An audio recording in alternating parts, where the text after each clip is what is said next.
I've been using the Arturia Keylabs Essential 61 for more than 1 year now. Let's see how it's been holding so far.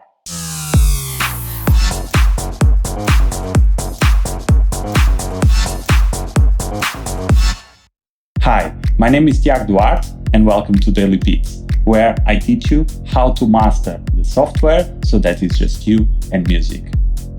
Last year, I gave myself a New Year's gift and upgraded my previous keyboard with the Arturia Keylabs Essential 61. I've been using it almost every day since.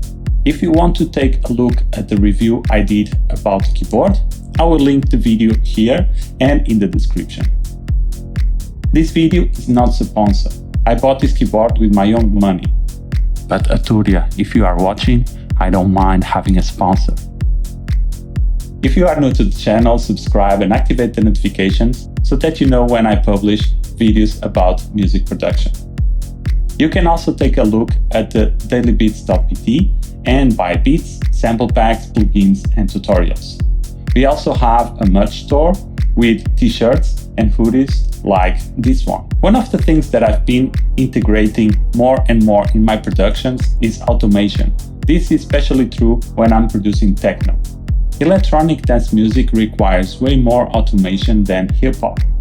For that, I'm using the pitch wheels and the knobs and sliders available on the keyboard. Every knob and slider in this keyboard feels good. The travel of the slider is small, but for the size of the keyboard and for the type of automation that I do, is more than enough.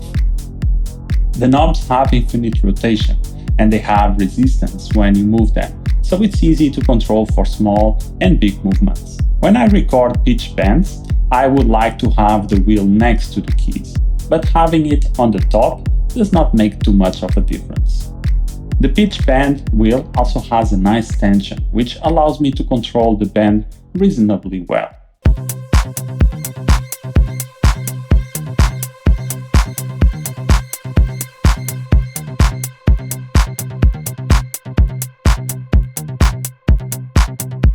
Another feature of this keyboard that I cannot live without anymore is the Transpose Buttons. I have my keyboard right in front of me when I want to record something. I just hit the record button and then the play button. It saves me a lot of time and it's very convenient. I rarely use the pads. I've never been too much into pads and I prefer the feel of the keyboard.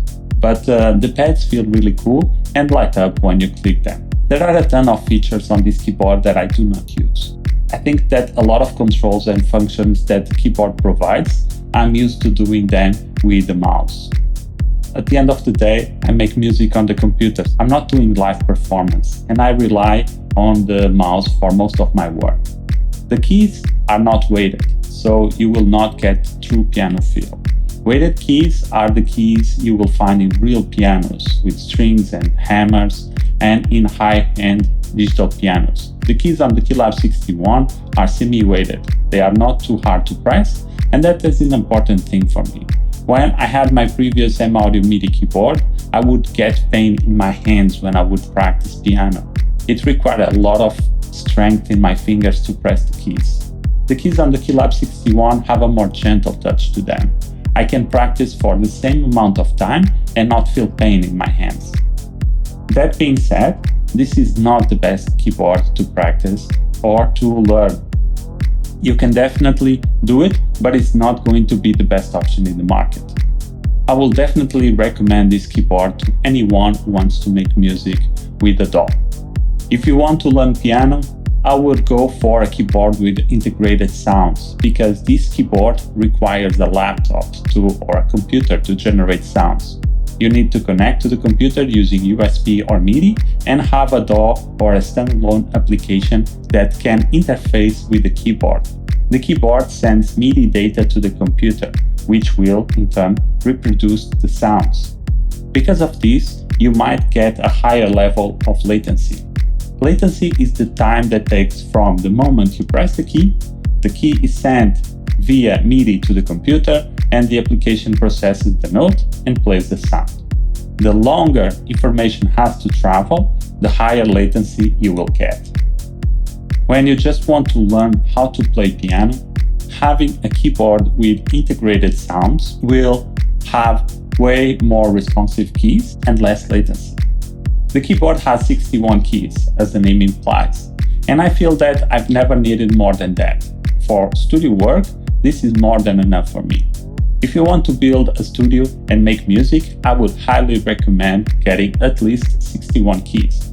For me, it was a big change going from 25 to 61 keys. It takes way more space, but it is way worth it. If you are just trying to see if music production is for you and you are not sure that you are into it, and on top of that you have a small budget, then I would recommend a different keyboard. Maybe a smaller keyboard. You can get cool keyboards for less than 100 euros. On the other hand, if you know that you want to be a music producer and you want a reliable keyboard with some great sounds out of the box, then this is a very solid yes from my side. All in all, I'm very happy with this keyboard. It's an essential part of my studio, and I cannot express myself as a musician and producer without it. It allows me to explore sounds, learn and practice, and be creative. Before you leave a like and let me know in the comments what you would like me to talk about next. Your feedback is important to me to make better videos that I can help you to become a better music producer. Subscribe and activate the notifications so that you are up to date with the videos I publish about music production, where I teach you how to master the softwares that is just you and music. Peace.